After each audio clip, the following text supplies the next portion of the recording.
Chapter 1. Paul, September 5th, 1982. Many years from now, whenever he thinks back to Dita Kronon's murder, Paul Gianis's memories will always return to the start of the day.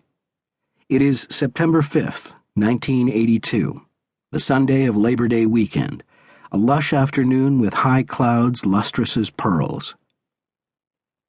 Zeus Kronon, Dita's father, has opened the sloping grounds of his suburban mansion to hundreds of his fellow parishioners from St. Demetrius Greek Orthodox Church in the city for their annual celebration of the ecclesiastical New Year.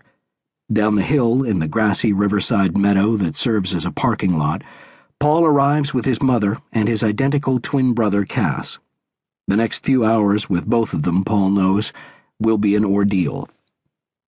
On the driver's side, Cass is out of the old Datsun coupe instantly. "I need to find Dita," he says, referring to his girlfriend, Zeus's daughter. Their mother climbs from the passenger seat with Paul's assistance, watching her other son sling his suit coat over his shoulder and bound up the hill.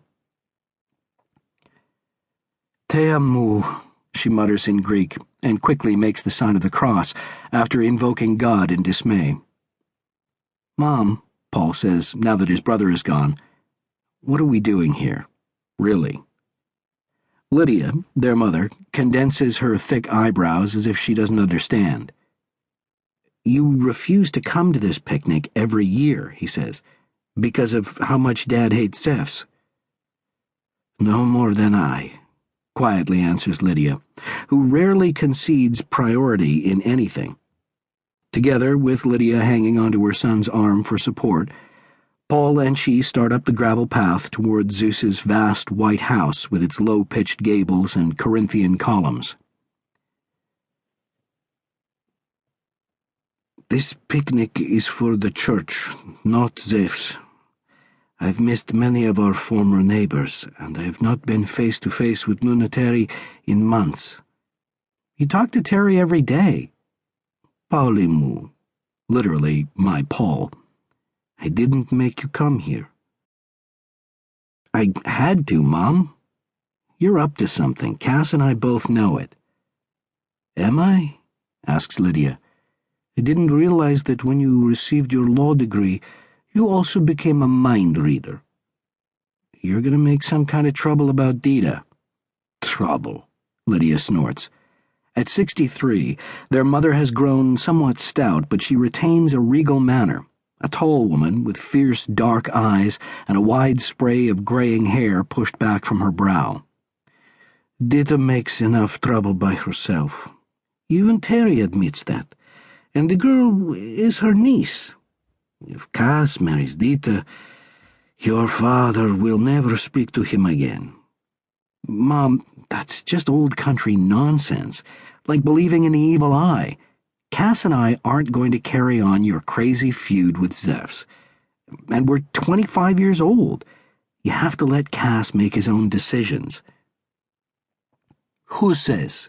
answers Lydia, adding a sudden chuckle and a squeeze of Paul's bicep to lighten the mood. That is their mother's idea of wit, laughing when she says something she means. At the top of the hill, the picnic is a sensory barrage.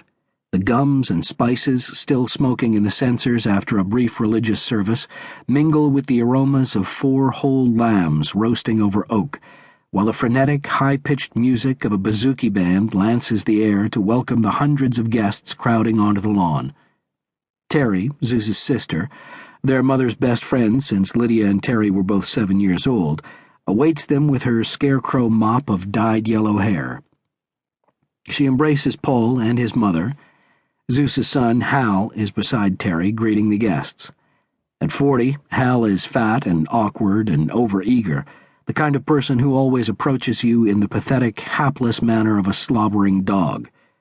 Even so, Paul retains a soft spot for Hal, whom Cass and he used to follow around like puppies 20 years ago, in the days before a quarrel about the lease on Paul's father's grocery divided their families. Like Paul, Hal seems willing to ignore all that. He hugs Paul's mother, whom he still calls Auntie.